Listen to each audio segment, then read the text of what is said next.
Hi everyone, welcome to Homeopathic Chronicles. Today the topics for lecture are classification of repertory, methods of repertorization, techniques of repertorization, process of repertorization and cross repertorization. First, let's move on to classification of repertories.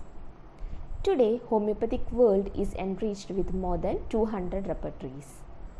As I have mentioned in the previous video, to understand each repertory better, we need to know about its plan, construction, philosophy, etc. So, it is necessary to classify them in order to utilize each of them better.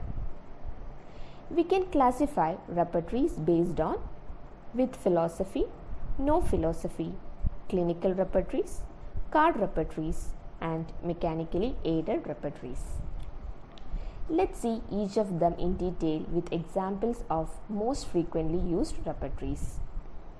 First one, based on philosophical concept. These repertories are those which have principles of their own. They are also known as logical utilitarian repertories.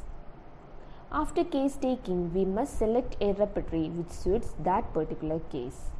So, we should know the principles or philosophy of each repertories. Based on philosophy, these repertories can be further classified as first one, based on the concept of generals to particulars. This first classification, that is generals to particulars, gives importance to generals, that is mental generals and physical generals, than the particular symptom. Here, the arrangement of rubrics are also from generals to particulars. We have repertories like Repertory of Homeopathic Materia Medica by Dr. J.T. Kent, Synthetic Repertory by Dr. Barthel and Klunker, Synthesis by Frederick Schroens, Homeopathic Medical Repertory by Robin Murphy. The next subclassification, that is based on concept of particulars to generals. Here one starts with particulars or give importance to particulars. The repertory itself is arranged based on this concept. Here we have repertories like Bonnighausen's Therapeutic Pocket Book, which is based on the doctrine of grand generalization and concomitance. Boger's Bonnighausen's Characteristic Repertory and Synoptic Key of Materia Medica, based on complete symptom, concomitance and pathological generals. Next, let's see repertories with no philosophical concept. They are also called as concordance repertories. They are mostly used as reference books. In these types of repertories, we have symptoms written in the language of provers, and thus they belong to Puritan group. We have repertories like Repertory to Herring's Guiding Symptoms by Nerve, the Concordance Repertory of Materia Medica by Gentry. The next classification, that is clinical repertories. These repertories have clinical rubrics. They can be used in cases where we have only common symptoms of a particular disease and no much characteristics. In such cases, any repertory covering maximum symptoms of the case can be used. These types can be further classified as first one, covering the whole body, which includes repertories like Clinical Repertory to Borwick's Materia Medica, Clinical Repertory by J.H. Clark. Next one, on specific parts. They deals with a part of the body. We have repertories like Berid's eye, Minton's uterus. Next subclassification, that is on clinical conditions. We have repertories like Bell's diarrhea, Allen's repertory of intermittent fever. The fourth classification is card repertories. Here we have punched cards. Here cards are arranged logically to find out a remedy. We have Kishore's card repertory, Boger's card index, etc. The last classification is mechanically aided repertories. Under this classification, we have autovisual and computer softwares. Dr. R.P. Patel have introduced autovisual homeopathic repertory. It consists of autostrips and autovisual apparatus having 435 medicines in numerical order from above downwards. It is all automatic. Marks are denoted by 3 different colors and visual throughout the repertories. Also, in the field of repertories, we have various softwares which facilitate the process of repertorization. This is widely accepted and used one as introduction of softwares made the process faster and easier. Some of the computer repertories are Radar, Mac repertory, Organon 96, etc. So once again, when we see a gist of the classification, there are 5 main types: repertories with philosophy, no philosophy, clinical, card, and mechanically aided repertories. Now let's move on to the next topic, methods of repertorization. Methods of repertorization is the practice of utilizing a suitable repertory in a given case to find out the most similar medicine accurately. As I mentioned earlier, as each repertory has its own philosophy and construction, we need to understand which repertory is suitable for which case. Methods of repertorization have been evolved as per the given philosophy underlying each repertory. So, in brief, case decides the selection of repertory. There are 4 main methods of repertorization. First one, Bonninghausen's method. According to this method, a case is considered from the aspect of complete symptom and by making use of the concept of grand generalization. Kent's method. While explaining about the classification of repertories, I have briefed that Kent's repertory is based on generals to particular. So, this method is adopted when the case is rich in general symptoms. So, here we start with mental general symptoms, then physical general symptoms, followed by particular symptoms. Next one, Borger's method. This method is followed when the case have causative modalities, pathological generals, or particulars with concomitants. Next, clinical method. This method is applicable when the case presents only with common symptoms of the disease. We have various clinical rubrics in the repertories, so based on that we can select the repertory. In the book Lectures in Homeopathy by Dr. B.K. Sarkar, he have explained 6 methods. First one, Hahnemann's and Bonninghausen's method. We can use this method when we have complete symptom. Next, Kent's method. When we have mental generals, physical generals and particulars, we can make use of this method.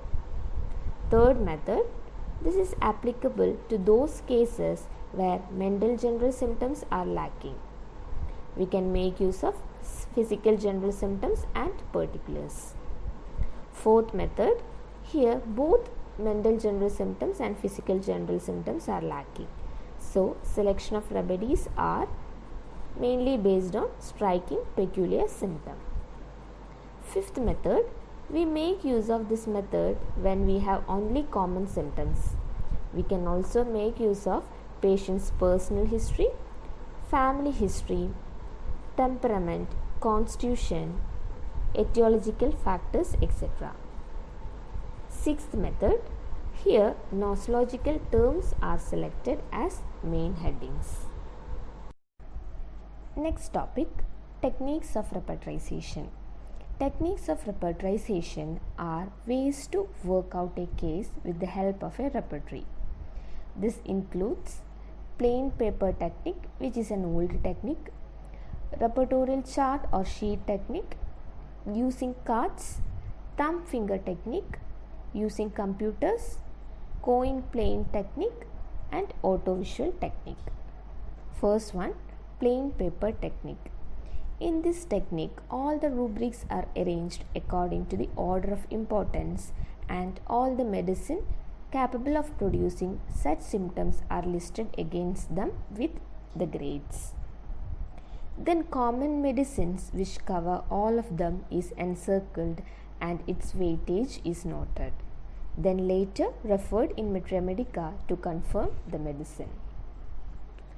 This technique is the best method according to Kent as they create a long-lasting memory in the physician. But it's time consuming. Next one is chart paper technique or using a repertorial sheet. This technique is simple and more refined and scientific method. This is followed in many of the colleges. In the repertorial sheet, we will have the list of remedies given in alphabetical order and also longitudinal and horizontal columns for writing marks against the rubrics. So in this method, you have to only write the rubrics and give marks against each medicine according to its value. Next one, using a card. We will have various punched cards and an index to it. Rubrics are written on the top with group of medicines below in each card.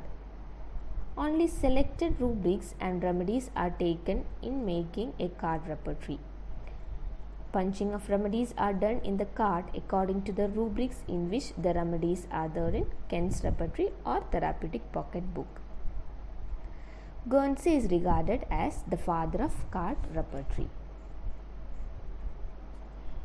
Next one, thumb finger method or referral way.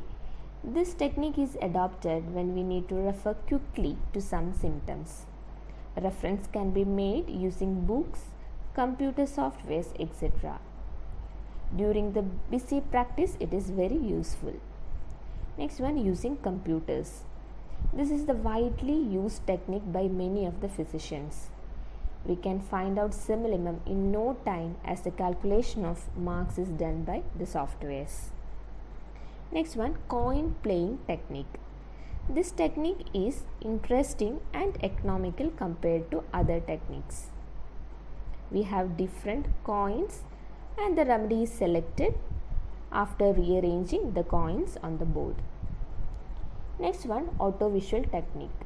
As I mentioned earlier, in auto-visual repertory, we have auto strips and various medicines which is provided with a code number on it. Each auto strip has a number on the top representing the rubric or symptom. Next topic, process of repertorization. Process of repertorization is a set of procedures followed to get a simillimum or a group of similar medicines with the help of repertory. We have two processes which are total addition process and eliminating process. First one, total addition process or aggregation process. By making use of any of the techniques I have explained, for example, by making use of repertorial sheet, we can note down all the rubrics and the medicines producing that rubric and their marks. Then finally add these marks. The medicine which produce the maximum marks and covers the maximum number of rubrics can be finally confirmed referring to Metromedica. But if a remedy have comparatively less marks but covers maximum symptoms than the other, we should consider the remedy covering the maximum number of symptoms. For example, total marks for the remedy A is 20 and it covers 8 symptoms, whereas the marks for remedy B is 18 and covers 9 symptoms. We should give importance to the remedy B. This process is known as total addition process as we are totaling all the marks. This method usually leads to a polycrest remedy. Next one, eliminating process. I hope you all remember what an eliminating rubric is. I have explained about it in the previous video. So, An eliminating rubric is the one which is used to eliminate other similar group of remedies to select a synonymum. Eliminating rubric is preferably a general symptom. We can place this symptom on the top as it is the most important one. We should take the remedies which are capable of producing this symptom only. Further rubrics or symptoms can be referred later. When we take only one symptom as the eliminating rubric for the process of repertorization, this is called as simple eliminating process. And when we use the second, third or all the rubrics till end, this becomes continuous eliminating process because there is continuous elimination taking place in this type. For example, if we consider first rubric and it consists of around 50 remedies under them, and the second rubric consists of 40 remedies which are common to the first rubric, we will consider only those 40 remedies. This is how narrowing takes place. Eliminating process is difficult because there are chances of mistakes that may happen. So, we should be cautious while evaluating the symptoms and choosing the eliminating rubric. The next topic for discussion is cross repertorization. This is an important topic, and in some or the other time in our practice, this will be very useful. As the name suggests, cross repertorization, it means we are making use of one or more repertories for repertorization. Here, don't be confused with cross references. In cross references, we are cross referring in same repertory, whereas cross repertorization, we are making use of one or more repertories for repertorization. We can cross repertorize either to confirm a result or when we cannot find all the rubrics in one repertory alone, or some of the rubrics may be well represented in some other repertories.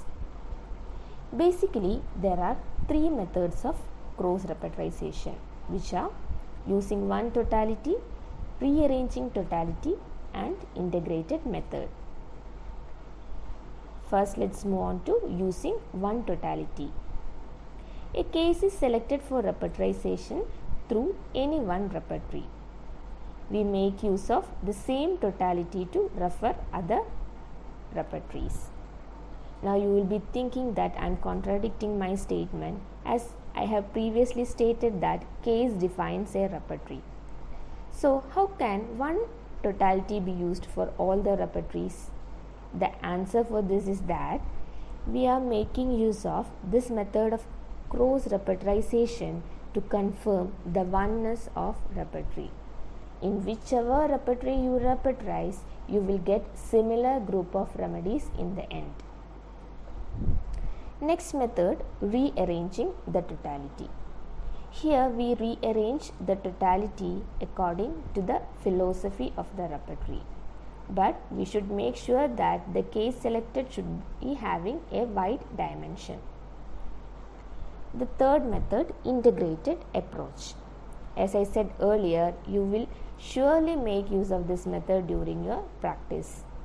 When we select some rubrics, some of them may not be well represented in that repertory. In such cases, we can adopt this method. The totality is erected and we can refer various repertories to select the rubrics where it is represented well. For example, we thought we will use BTPB for the case, but the mind rubrics are not well represented in BTPB. In such situation, we can refer Kent's repertory where we have more number of mind rubrics well represented. This method reduces the chance of omission of a remedy. Now again, you all will be confused, then what about the marks? As in BTPB, we have 5 gradings and markings, but in Kent we have only 3. In such situation, you can take 5 marks of BTPB or BBCR as 3 marks of Kent, 4 and 3 marks as 2 marks, and 2 marks as 1. 1 mark of BTPB and BBCR need not be taken as they are doubtful remedies. Here we come to an end. We have discussed so far the classification of repertories, methods, techniques and process of repertorization, and finally cross repertorization and its methods. Thank you. Hope this video was useful for you all. Please like, share and comment. For further lectures and updates, subscribe to our channel.